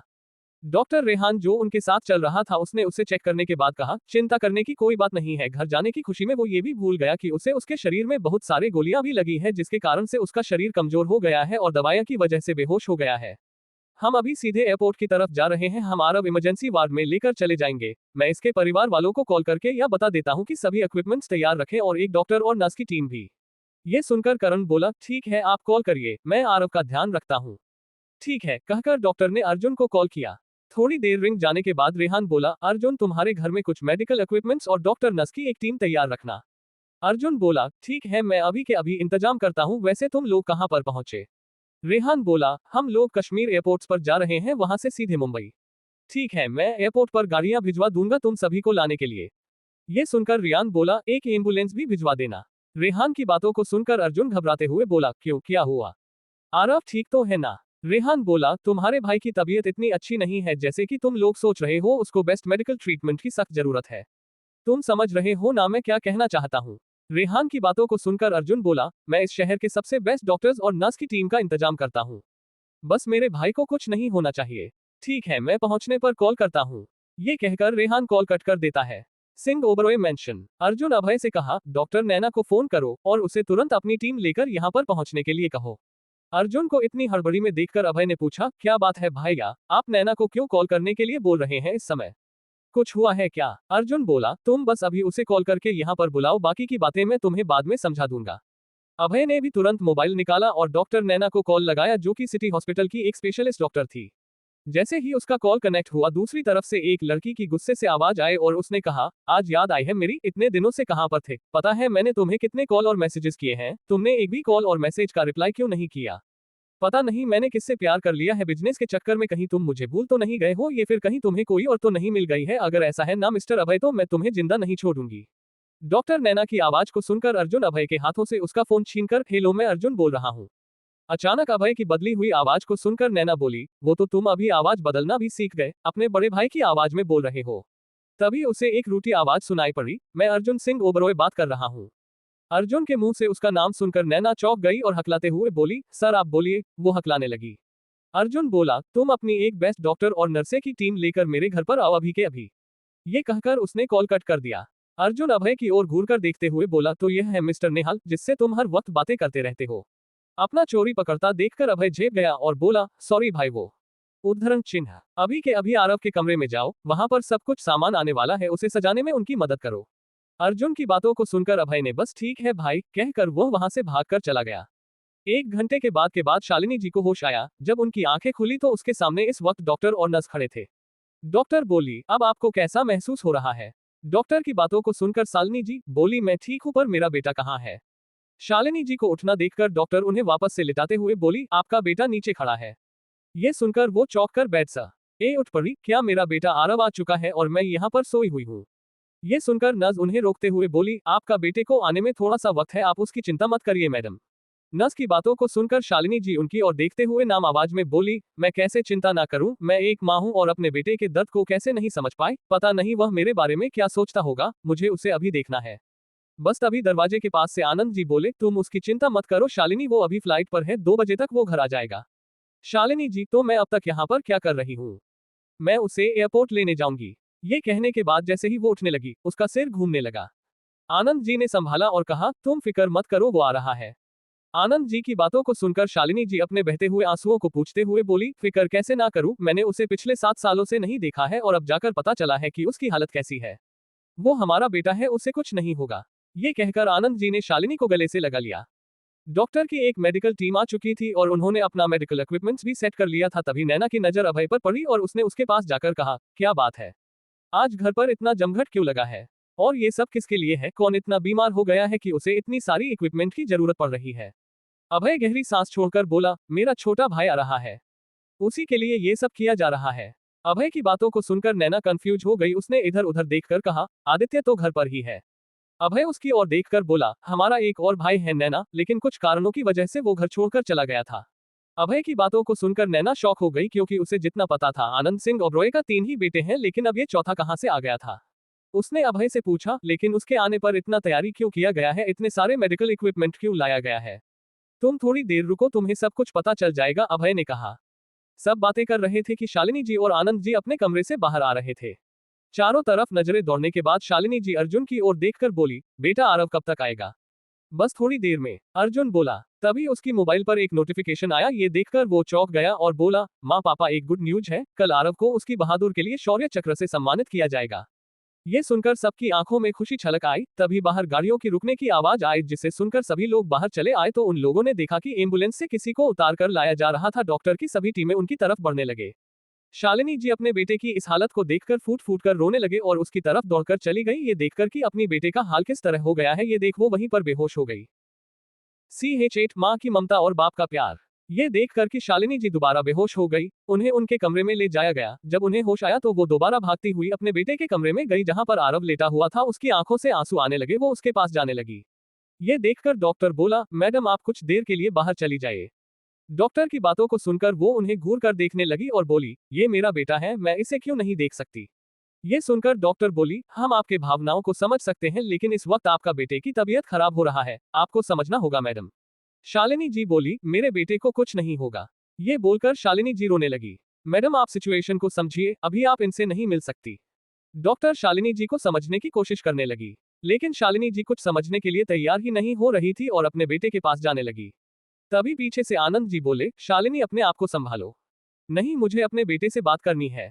शालिनी जी ने आरव की ओर देखने लगी। शालिनी जी को ना समझता देखकर आनंद जी बोले, समझने की कोशिश करो शालिनी, उसका कंडीशन अभी ठीक नहीं है, तुम थोड़ी देर आराम करो। शालिनी गुस्से से बोली, आराम करूं? इतने सालों से आराम ही कर रही हूं। मैंने अपने लाल को 7 सालों से नहीं देखा और अब उन्हें देख रही हूं इस बेजान सी पड़ी बेड पर। आपको क्या लगता है मैंने खुद की ममता को इतनी कमजोर बना ली हूं कि मैं अपने लाल को भी नहीं देख सकती? ये सुनकर आनंद जी बोले, वो तुम्हारा ही नहीं बल्कि मेरा भी बेटा है, मैंने भी उसे सालों से नहीं देखा। तभी डॉक्टर बोला, प्लीज आप लोग बाहर जाकर बातें करें, अभी हमें थोड़ी देर इन्हें चेक करना है। क्या आप चाहते हैं कि हम आपके बेटे को ऐसी हालत में छोड़कर चले जाए? शालिनी जी बोली, नहीं। फिर उन्होंने डॉक्टर की ओर देखकर बोली, मेरे बेटे को कब तक होश आएगा डॉक्टर? 1-2 घंटे के अंदर में आ जाएगा, प्लीज अब आप बाहर चली जाइए। डॉक्टर की बातों को सुनने के बाद शालिनी जी बाहर चली गई और दरवाजे के पास खड़ी होकर उन्हें देखने लगी। फिर वो दौड़कर शिव जी के मंदिर पर माथा टेक कर बोली, हे भोलेनाथ, मैंने आज तक आपसे कुछ नहीं मांगी, आपने मुझे सब कुछ दिया है। मैं आपसे विनती करती हूँ कि आप मेरे बच्चे को सही सलामत कर दीजिए, मैं इससे आगे आपसे कुछ नहीं मांगूंगी। उनकी बातों को सुनकर परिवार वालों की आंखों में आंसू आ गई। उन्होंने देखा था कैसे शालिनी जी आरव के लिए रोती थी। आनंद जी खुद को संभालते हुए बोले, आखिर उसके साथ हुआ क्या था? हमें सब जानना है। अपने पापा की बातों को सुनकर अर्जुन बोला, हमें इतना पता नहीं है, मैं डॉक्टर नितिन से पूछता हूँ। तभी एक वार्ड बॉय आरव के कमरे में आकर कहा, डॉक्टर नितिन सर आपको नीचे बुला रहे हैं। वार्ड बॉय की आवाज को सुनकर उसने दूसरे डॉक्टर से कहा, अगर कुछ हलचल होती है तो प्लीज आप मुझे इन्फॉर्म करिएगा। जी डॉक्टर। फिर नितिन उस वार्ड बॉय के साथ नीचे आ गया। सभी लोगों की नजरें खुद पर पाकर नितिन बोला, क्या बात है सर, आप लोग मुझे ऐसे क्यों देख रहे हैं? नितिन की आवाज को सुनकर अर्जुन उसकी ओर देखकर बोला, हमें आरव के बारे में सब कुछ जानना है, उसका हालत ऐसे कैसे हुआ? उद्धरण चिन्ह। अर्जुन की बातों को सुनकर नितिन बोला, मुझे उतना पता नहीं है, तुम उसके दोस्त करण से पूछ सकते हो क्योंकि वो भी उस मिशन में आरव के साथ था। डॉक्टर नितिन की बातों को सुनकर सभी की नजरें करण के ऊपर गई, जो इस वक्त अपने ऑफिसर्स के साथ कुछ बातें कर रहा था। कुछ देर बाद डाइनिंग हॉल पर सभी लोग खामोशी से करण की बातें सुन रहे थे। करण बोला, उसने हम लोगों पर लगने वाली गोली अपने ऊपर ले ली, उन बुजदिलों ने उसे पीछे से निशाना बनाया था जिसके कारण उसका हाल इस तरह हो गया। लेकिन उसने हार नहीं माना और उन सभी आतंकवादियों को मार गिराया। करण की बातों को सुनकर सभी ध्यान से उसकी बातों को सुनने लगे। वो मुझे हमेशा बताता था कि अपने परिवार के साथ वो कैसे खुश रहता था, फिर कैसे उसके पापा उसे नाराज हो गए। उसकी मम्मी जो हमेशा उसे अपने हाथों से खाना खिलाती थी, अब उन्हें खाना खिलाना छोड़ दिया। उसके भाइयों जो उसे बेइंतहा प्यार करते थे, उन लोग उनसे बैर करना शुरू कर दिए। वो सबसे ज्यादा अपने छोटे चाचू को मिस करता था। वो हमेशा बताता था कि किसे उसके चाचू उसके साथ घूमते मौज मस्ती करते, वो मौज मस्ती जिसे अपने माता पिता भाई बहन के साथ करनी थी वो अपने चाचू के साथ करते थे। पता है सर, अगर आर्मी में किसी को भी चोट लग जाती थी तो वो उसका देखभाल में अपना समय बिताता और कहता था कि तुम ही लोग मेरे परिवार हो और मैं तुम लोगों को चोट का बदला जरूर लूंगा। उसने कभी किसी से दुश्मनी नहीं की, लेकिन आर्मी में रहने के वजह से उसके दुश्मनी बढ़ती गई और वो थे अलगाववादी।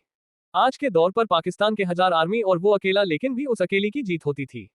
पाकिस्तान में उसका नाम का खौफ है, आतंकवादी उसका नाम सुनकर थर-थर कांपने लगती थी। उसने बीते इन 7 सालों में 200 से भी ज्यादा मिशन किए, लेकिन एक भी मिशन फेल नहीं हुआ। उसे कई सारे पुरस्कार दिए जाते हैं और वो हमेशा अपने परिवार वालों को याद करता कि उसके परिवार वाले आज उसके साथ होते तो उसकी खुशी दुगनी हो जाती। जितना उसे सम्मानित होते हुए नहीं मिलती, उसे अपने परिवार वालों के साथ मिलती।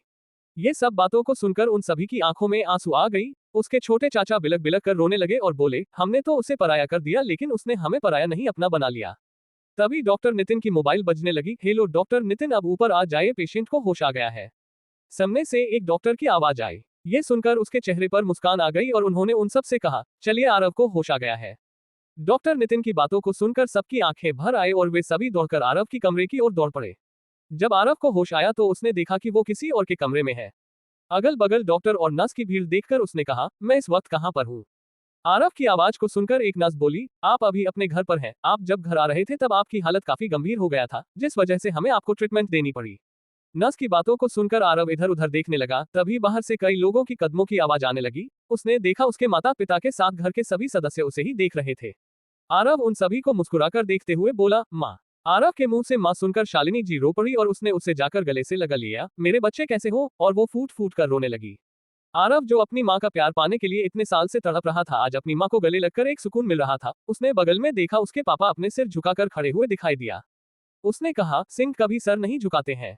आरव की आवाज को सुनकर उसके पापा की आंखों से आंसू गिरने लगे और उन्होंने भी उसे अपने बाहों में ले लिया और बोले, मुझे माफ कर दो बेटा, मुझे माफ कर दो। आनंद जी रोते हुए बोले।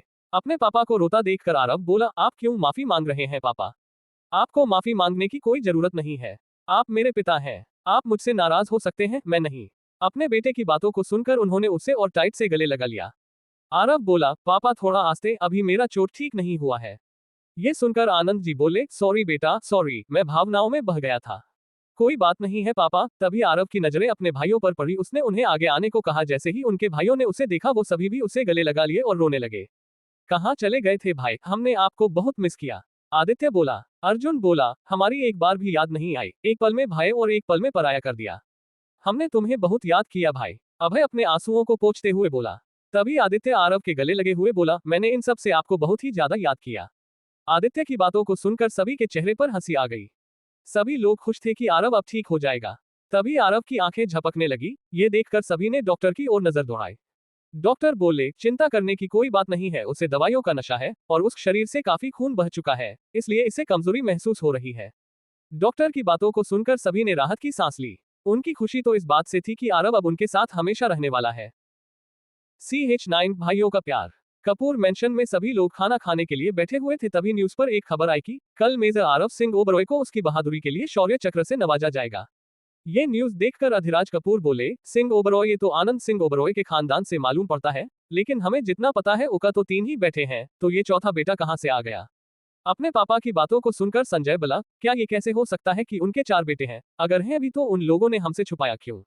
मुकेश बोला, हाँ मैंने भी सुना है कि उनके 4 बेटे हैं, उसका नाम भी आरव है। कहीं ये वही आरव तो नहीं है? पर ये तो एक आर्मी ऑफिसर है। अधिराज जी बोले, पता चला था कि जब आरव कॉलेज में पढ़ रहा था तभी वो आर्मी के लिए चला गया था। क्या ये हो सकता है कि ये वही आरव है? तभी एक खबर और दिखाई पड़ी। Breaking news. आज का ताजा खबर ये है कि सिंह ओबरॉय खानदान का तीसरा वारिस और आनंद सिंह ओबरॉय का तीसरा बेटा आरव सिंह ओबरॉय, जो कि वापस आ गए हैं। और ये जानकर आप सभी को हैरानी होगी कि वो एक मिलिट्री ऑफिसर है। जी हाँ, वो एक मिलिट्री ऑफिसर हैं। सूत्रों के हिसाब से कल उन्हें उनकी बहादुरी के लिए शौर्य चक्र से सम्मानित किया जाएगा। ये भी बताया जा रहा है कि इस वक्त उनकी हालत ठीक नहीं है। 1 महीने पहले एक मिशन के दौरान दुश्मनों ने उन्हें पीछे से हमला करके मारने की कोशिश की है, जिसके वजह से वो कोमा में चले गए थे, लेकिन अब कोमा से बाहर आ चुके हैं। बताया जा रहा है कि पिछले 7 सालों से वो कश्मीर और पाकिस्तान से सटे बॉर्डर पर उनका ड्यूटी था। और ये भी पता चला है कि इन बीते 7 सालों में उन्होंने 100 से भी अधिक आतंकवादियों का खात्मा किया है और 200 से भी ज्यादा ऑपरेशन अंजाम दिया है और आज तक एक भी ऑपरेशन खाली नहीं गया है। उन्हें कई तरह की सामानों से सम्मानित किया गया है। ये खबर सुनकर अधिराज कपूर बोले, मतलब ये सच है, वो सिंह ओबरॉय खानदान की ही बेटा है। तभी उनके मोबाइल पर अर्जुन का कॉल आते हुए दिखाई दिया। उन्होंने कॉल उठाकर कहा, हाँ दामाद जी, कैसे याद किया? दूसरी तरफ से अर्जुन बोला, अंकल एक की न्यूज देनी थी आपको। तभी अधिराज जी बोले, यही ना कि तुम्हारा तीसरा भाई आरव सिंह ओबरॉय वापस आ गया है। अधिराज की बातों को सुनकर अर्जुन बोली, आपको कैसे पता चला कि मेरा भाई आरव वापस लौट आया है? अधिराज जी ने कहा, न्यूज में बता रहे हैं। अच्छा, आपने सही सुना है, वो हमारा भाई है। अर्जुन ने मुस्कुराते हुए कहा, अभी उसका हालत कैसा है? अधिराज जी ने कहा, आधिराज जी की बातों को सुनकर अर्जुन गहरी सांस लेकर कहा, डॉक्टर कह रहे हैं कि उनके शरीर में 11 गोलियां लगी थी जिसके वजह से वो कोमा में चले गया था और 21 दिनों बाद होश आया, पर वो अभी हमारे घर पर हैं, ठीक है। अर्जुन की बातों को सुनकर आधिराज जी अपने परिवार वालों की ओर देखकर बोला, बेटा कल हम लोग आ रहे हैं उससे मिलने के लिए। ठीक है अंकल, रखता हूँ, गुड नाइट। ये कहकर उसने कॉल कट कर दिया। वहीं दूसरी तरफ सभी भाई आरव के कमरे में बैठे हुए थे, तभी एक वार्ड बॉय आते हुए दिखाई पड़ा जो आरव की देखभाल करता था। उसने कहा, सर अभी आरव सर की पट्टियां बदलने की समय आ गया है और अभी इन्हें स्पंज बर्थ देना भी है, इसलिए आप लोग थोड़ी देर के लिए बाहर चले जा सकते हैं। वार्ड बॉय की बातों को सुनकर आदित्य कुछ सोचकर बोला, नहीं आज हम अपने भाई को स्पंज बर्थ देंगे, साथ ही साथ उसका ड्रेसिंग भी करेंगे। आदित्य की बातों को सुनकर वार्ड बॉय बोला, सर अगर डॉक्टर सर को पता चल गया तो मेरी नौकरी चली जाएगी। वार्ड बॉय की घबराहट को देखकर अर्जुन बोला, तुम उसकी चिंता मत करो, तुम्हारी नौकरी नहीं जाएगी। लेकिन सर, उद्धरण चिन्ह। वार्ड बॉय आगे कुछ बोलता अर्जुन उसकी तरफ देखकर बोला, आरव को जितने भी जरूरत की सामान है उसे बाथरूम में रखवा दो और तुम यहाँ से बाहर चले जाओ।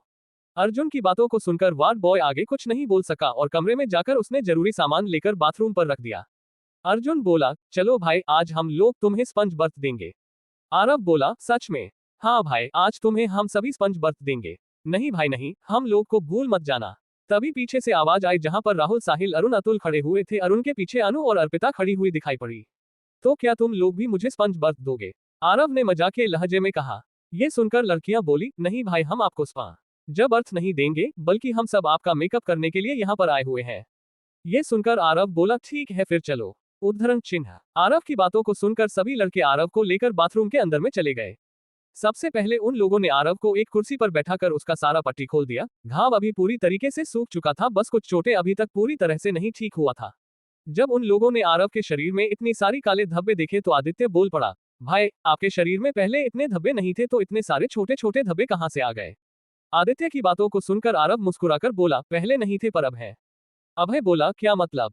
इससे पहले नहीं थे पर अब है। आरव मुस्कुराते हुए बोला, भाई ये कोई धब्बे नहीं है, ये सभी गोलियों का निशान है। आरव की बातों को सुनकर आदित्य आरव के बदन से अपना हाथ हटाकर बोला, क्या आपके शरीर में गोलियां लगी है? आदित्य की मासूमियत भरी सवाल को सुनकर आरव बोला, तुम्हें क्या लगा मैं जला कर आया हूँ? तभी आदित्य ने उन धब्बों को गिनना शुरू कर दिया। थोड़ी देर बाद उसने कहा, 129 धब्बे। आरव मुस्कुराकर बोला, ठीक से देखो 129 नहीं 130 है। ये सुनकर आदित्य चौंक कर बोला, मैंने तो पूरी तरह से चेक किया लेकिन मुझे 129 ही नजर आया। तभी उसने अपना हाथ आगे करके दिखाया, ये देखो यहाँ पर है एक और धब्बा, अब हो गया ना 130। आदित्य बस उन धब्बों को गिन रहा था पर अर्जुन की आंखों में आंसू आ गए और उसने कहा, भाई तुमने अपने शरीर पर 130 गोलियां सहन की है। अर्जुन की बातों को सुनकर सभी आरव की ओर देखने लगा। आरव बोला, देश के लिए जान भी हाजिर है तो इस शरीर पर गोली खाना कौन सी बड़ी बात है? आरव की इस बातों बात सुनकर अर्जुन ने उसकी मुंह पर हाथ रखकर बोला, अब मारने और मरने की बात कोई नहीं करेगा। ये सुनकर सब ने अपना सिर हिलाया और वे सभी शुरू हो गए आरव को नहलाने के लिए। आरव के कमरे से इतना आवाज सुनकर शालिनी जी कमरे पर पहुंची और उन्होंने कमरे पर बैठी उन लड़कियों से पूछा, कमरे से इतना आवाज क्यों आ रहा है? शालिनी जी की आवाज को सुनकर लड़कियों ने जब पीछे देखा तो शालिनी जी को खड़े देखकर उन्होंने कहा, आंटी जी सभी लड़के आरव भाई को बाथरूम पर नहला रहे हैं, इसलिए बाहर इतनी आवाज आ रही है। अर्पिता की बातों को सुनकर शालिनी जी ने हैरानी से कहा, क्या? ये कहकर वो बाथरूम की ओर चल पड़ी। या देखकर लड़कियां उन्हें पकड़कर बोली, आंटी आप क्या कर रहे हैं, वहां सभी लड़के हैं। अर्पिता की बातों को सुनकर शालिनी जी बोली, तो क्या हुआ, मैं उसकी मां हूं। ये तो सही बात है। और वे बाथरूम के अंदर चली गई। जब उन्होंने देखा कि सभी लड़के आरव के साथ पानी में नहा रहे थे, ये देखकर उन्होंने उन सभी को डांट लगाते हुए कहा, तुम सब आरव को नहला रहे हो या खुद नहा रहे हो? जब उन लोगों ने भारी भरकम आवाज बाहर से सुनी तो उन लोगों ने दरवाजे की ओर देखा जहां पर शालिनी जी गुस्से से उनकी ओर देख रही थी। उनकी ऐसी नजरें को देखकर सभी लोग घबरा गए। शालिनी जी अर्जुन की ओर देखकर बोली, इतने बड़े होकर भी तुम सभी बच्चे की तरह पानी में खेल रहे हो, शर्म नहीं आती है? और अर्जुन तुम भी इनके साथ शामिल हो गए। कुछ दिनों बाद तुम्हारी शादी है और तुम अभी से बच्चे बन रहे हो। जब तुम्हारे बच्चे आ जाएंगे तो क्या तुम उन्हें पापा कहोगे? शालिनी जी की बातों को सुनकर सभी लड़के ठहाके मारकर हंसने लगे। अर्जुन उन सभी को घूर कर देखकर बोला, अगर किसी के मुंह से हंसी निकली तो मैं उसका दांत तोड़ दूंगा। अर्जुन की बातों को सुनकर सबने अपना मुंह बंद कर लिया और धीरे धीरे करके बाथरूम से बाहर निकलने लगे। CH10 भाभी से पहली मुलाकात। शालिनी जी कमरे से बाहर आए और उन्होंने दोनों लड़कियों से कहा, तुम लोग यहाँ पर बैठकर किसका इंतजार कर रहे हो? उद्धरण चिन्ह। शालिनी जी की आवाज को सुनकर अनु बोली, आंटी आज हम आरव भैया का मेकअप आर्टिस्ट बनकर आए हुए हैं। ये सुनकर शालिनी जी बोली, अच्छा ठीक है मैं अभी जा रही हूँ। सभी लड़कों को बाहर आने के लिए कह दिया। जी आंटी, दोनों लड़कियों ने एक साथ कहा। जब लड़कियों ने बाथरूम का दरवाजा खोलते हुए देखा तो उनकी आंखें हैरानी से बड़ी हो गई। सभी लड़के आरव के साथ खुद भी नहाकर बाहर आ रहे थे। ये देखकर उन्होंने उनसे कहा, हमने आरव भैया की मेकअप करने की बात कही, इस खुशी में आप सभी भी नहा कर आ गए। बढ़िया है, आज हमें सभी को अपना कारीगरी दिखाने का मौका मिलेगा। अर्पिता की बातों को सुनकर साहिल बोला, माफ करना लेकिन हम मेकअप करवाने वाले नहीं हैं। अर्पिता बोली, तो तुम लोगों को नहाने के लिए कौन कहा था? अब नहा करा ही गाय हो तो मेकअप भी करवा लो, वो भी मुफ्त में। वो इतने साल हो गया है अपने भाई के साथ नहाए हुए, इसलिए हमने भी सोचा आज मौका मिला है तो नहा ही लेते हैं। राहुल ने मुस्कुराते हुए कहा। तभी लड़कियों ने आरव को देखा जहां पर उसके शरीर पर चोटें लगी थी और कई सारे धब्बे लगे हुए थे। ये देखकर अर्पिता बोली, भाई आपके शरीर में इतने सारे धब्बे क्यों हैं? अर्पिता की बातों का आरव जवाब दे पाता उससे पहले ही आदित्य बोल पड़ा, अरे दीदी ये धब्बे नहीं है बल्कि गोलियों का निशान है, गोली का, और आपको पता है भाई के शरीर में 130 गोलियां लगी थी। आदित्य की बातों को सुनकर अनु बेहोश होकर बेड पर गिर गई। या देखकर सभी लोग चौंक गए। तभी आदित्य भाग कर गया और उसने उसके चेहरे पर पानी फेंका। अनु झट से उठकर खड़ी हो गई और बोली, 130 गोलियां? तभी एक नौकर उस कमरे के अंदर आकर बोला, सर कपूर खानदान से आपको मिलने के लिए लोग आए हुए हैं। नौकर की बातों को सुनकर अर्जुन अपने माथे को पीटते हुए बोला, अरे यार मैं तो भूल गया था आज कपूर खानदान के लोग आने वाले हैं। ये कहकर वो वहां से भाग गया। तभी करण अंदर आया और उसने कहा, भाई हमें 3 बजे प्रेसिडेंट पैलेस में जाना है। करण को देखकर आरव ने मुस्कुराया और अपना सर लाते हुए कहा, ठीक है। करण बोला, मैंने यहाँ के ब्रिगेडियर सर से बातें कर ली है, उन्होंने हमारी सुरक्षा के लिए आर्मी की 5 टुकड़ियां भेज दी है। ये सुनकर आरव बोला, इतना ज्यादा? करण बोला, तो क्या हुआ भाई, आप कोई आम आर्मी ऑफिसर थोड़ी ना है। करण की बातों को सुनकर सभी लोग आरव की तरफ देखकर बोले, आरव भाई कोई आम आर्मी ऑफिसर नहीं है, इसका क्या मतलब है, तुम एक आर्मी ऑफिसर ही हो ना? सभी के कंफ्यूज नजरे को देखकर करण बोला, हाँ आरव भाई एक आर्मी ऑफिसर ही है, लेकिन आर्मी में कई सारे पोस्ट भी होते हैं, तुम लोगों को पता ही होगा। हाँ हमें पता है, तो आरव भाई आप कौन से पोस्ट में हैं? करण बोला, मेजर। ये सुनकर सभी लोग चौंक गए और बोले, आप एक मेजर हैं? करण बोला, हाँ मेजर, और मेजर का कोई छोटा पोस्ट नहीं है, इस पोस्ट से सर एक नहीं बल्कि कई सैनिकों को एक साथ नौकरी से निकालने का पावर रखते हैं, अगर उन लोगों ने ठीक से काम नहीं किया या अपने ड्यूटी पूरा नहीं किया हो तो। करण की बातों को सुनकर सभी लोग चौंककर और आरव की ओर देखने लगे। तभी आरव बोला, आप लोग मेरा मेकअप के लिए बाद में आ जाएंगे, क्योंकि अभी हमें बाहर नहीं जाना है। आरव की बातों को सुनकर अर्पिता बोली, ठीक है भाई हम लोग बाद में आते हैं। ये कहकर सारी लड़कियां वहां से चली गई। भाई तुम लोग भी जाओ, और कब तक ऐसे रहने का प्लान बनाए रखे हो, बीमार होना है क्या? आरव, अतुल, राहुल, साहिल और आदित्य की ओर देखकर बोला, जो अभी भी भींगे हुए कपड़ों पर खड़े थे। आरव की बातों को सुनकर सभी को याद आया कि वो सभी भींग गए हैं। ठीक है भाई थोड़ी देर बाद मिलते हैं। ये खाकर सभी लोग चले गए। तभी वार्ड बॉय दोबारा आया और उसने आरव को कपड़े पहनाने लगा। अधिराज जी आनंद जी से बोले, आपने हमसे ये बात क्यों छुपाई कि आपका एक और बेटा है, क्या कारण था कि आपने हमसे ये छुपाया? अधिराज की गुस्से भरी आवाज को सुनकर आनंद जी बोले, कुछ कारणों की वजह से मुझे ये बात छुपानी पड़ी थी और कुछ समय के लिए मेरा और मेरा बेटा आरव का रिश्ता डगमगा गया था, पर अब सब कुछ ठीक है। मुकेश बोला, अब आरव कैसा है? हमने सुना कि वो कोमा में चला गया था। ये सुनकर आनंद जी बोले, हाँ पर अब वो ठीक है। तभी सीढ़ियों से अर्जुन नीचे आते हुए दिखाई दिया। वो आया और अधिराज जी के पांव छूकर कहा, नमस्ते अंकल जी। ये सुनकर अजय जी बोले, अरे बेटा अब तो अंकल बोलना छोड़ दो, क्योंकि अब तुम उनके दामाद होने जा रहे हो, अंकल बोलकर तुम उन्हें शर्मिंदा मत करो। ये सुनकर अर्जुन झेप गया और बोला, क्या दादाजी आप भी? क्या दादाजी, तुम्हारे दादाजी ठीक ही कह रहे हैं। शालिनी जी बोली। तभी अर्जुन की नजर अदिति पर पड़ी। उसने उसकी तरफ एक स्माइल पास की। अदिति उसे देखकर उसने भी एक स्माइल पास की। इन दोनों की हरकतें दादाजी देख रहे थे। उन्होंने कहा, अरे भाई एक दूसरे को देखकर मुस्कुराते ही रहोगे या कुछ बातें भी करोगे? दादाजी की बातों को सुनकर दोनों ही झेप गए और वो दादाजी के पास जाकर बैठ गए। दादाजी बोले, अरे भाई आप तो मुझसे चिपकना बंद करो, वरना तुम्हारी होने वाली बीवी क्या सोचेगी। इतना बड़ा हो गया मेरा पति, लेकिन अभी तक अपने दादाजी को नहीं छोड़ता। अपने दादाजी की बातों सुनकर अर्जुन बोला, क्या दादाजी आप ही ना? ये बातें सुनकर सभी लोग हंसने लगे। तभी घर के अंदर कुछ मिलिट्री ऑफिसर आते हुए दिखाई पड़े। ये देखकर सभी लोग खड़े हो गए। आनंद जी उनकी ओर देखकर बोले, जी बताइए क्या काम है? उस टीम को लीड कर रहा एक कैप्टन बोला, सर हम लोग मेजर आरव सिंह से मिलने आए हैं। उस ऑफिसर की बातों को सुनकर अर्जुन बोला, जी वो अभी थोड़ी देर में आने वाला है, उसका ड्रेसिंग हो रहा है। अर्जुन की बातों को उस मिलिट्री ऑफिसर ने कहा, ठीक है सर, नो प्रॉब्लम, हम लोग बाहर में खड़े हैं, आप उन्हें बता दीजिएगा। उस ऑफिसर की बातों को सुनकर अर्जुन बोला, ठीक है ऑफिसर। ये कहकर वो ऑफिसर वहां से चला गए। तभी अधिराज जी आनंद जी की ओर देखकर बोले, मिलिट्री ऑफिसर आपके यहाँ क्या कर रही है? तभी उन्हें याद आया कि आज आरव को उसकी बहादुरी के लिए शौर्य चक्र से सम्मानित किया जाएगा। मैं तो भूल ही गया, आज आपके बेटा को शौर्य चक्र से सम्मानित किया जाएगा। ये सुनकर आनंद जी बोले, जी हाँ शायद उसी के लिए ये लोग यहाँ आए हुए होंगे। तभी दोबारा से सबकी नजरें सीढ़ियों की ओर चली गई, जहां से आरव करण के साथ नीचे आते हुए दिखाई पड़े। सभी लोग दोबारा खड़े होकर उसे देखने लगे। आनंद जी आरव के पास जाकर बोले, ये है मेरा बेटा आरव और ये है उसका दोस्त करण। नमस्ते बेटा, अधिराज जी ने मुस्कुराते हुए कहा। आरव बोला ने भी मुस्कुराते हुए जवाब दिया, नमस्ते। फिर आरव सभी लोगों के साथ वहां पर बैठ गया और आनंद जी आरव को उन सब से मिलाने लगा। बेटा, ये है अर्जुन के होने वाले ससुर अधिराज कपूर है, और ये है उनकी धर्मपत्नी पूर्णिमा कपूर। ये है उनके बेटे संजय कपूर और ये है उनकी पत्नी ऋषिता कपूर। उनका दूसरा बेटा मुकेश कपूर और उसकी पत्नी अनाहिता कपूर। और ये है उनकी बेटियां आरोही कपूर और उसका पति कुणाल राठौड़। और हाँ, ये है तुम्हारी होने वाली भाभी आदिति कपूर। आरव ने उन सभी को आदरपूर्वक प्रणाम किया। अर्जुन बोला, भाई तुमसे मिलने के लिए कोई आर्मी ऑफिसर आया था, बाहर में खड़ा है। अर्जुन की बातों को सुनकर आरव बोला, ठीक है आप लोग बातें करिए, मैं उनसे मिलकर आता हूँ। उन सब से ये कहकर वो बाहर चला गया जहां पर आर्मी की 5 टुकड़ियां खड़ी हुई थी। जैसे ही उन लोगों ने आरव को देखा, उन लोगों ने उन्हें सल्यूट करते हुए कहा, जय हिंद सर। आरव ने भी उन्हें सल्यूट करके कहा, जय हिंद। कैप्टन सुशांत वर्मा आपका सिक्योरिटी इंचार्ज। उस ऑफिसर ने आरव से हाथ मिलाते हुए कहा, nice to meet you captain. वैसे हमें 1 बजे यहाँ से निकलना है, तब तक के लिए आप सभी आर्मी हेडक्वार्टर जा सकते हैं, बाद में आप लोग आ जाइएगा।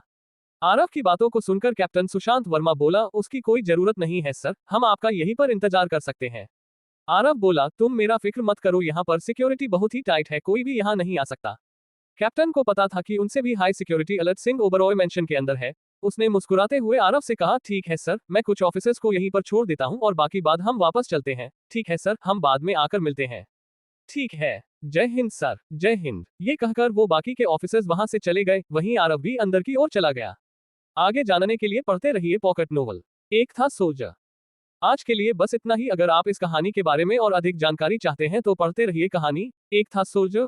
और अगर आपको ये कहानी पसंद आई हो तो प्लीज लाइक, सब्सक्राइब और शेयर करें। और अगर हमारे कहानी में किसी भी प्रकार की गलती हुई हो तो कृपया मुझे कमेंट सेक्शन में इन्फॉर्म करें। और अगर आप हमारे चैनल WD नॉवल वर्ल्ड को लाइक, शेयर, सब्सक्राइब और कमेंट करते हैं तो हमें और अधिक मोटिवेशन मिलती है इस तरह की और कंटेंट बनाने के लिए। धन्यवाद। Folded hands, folded hands, folded hands.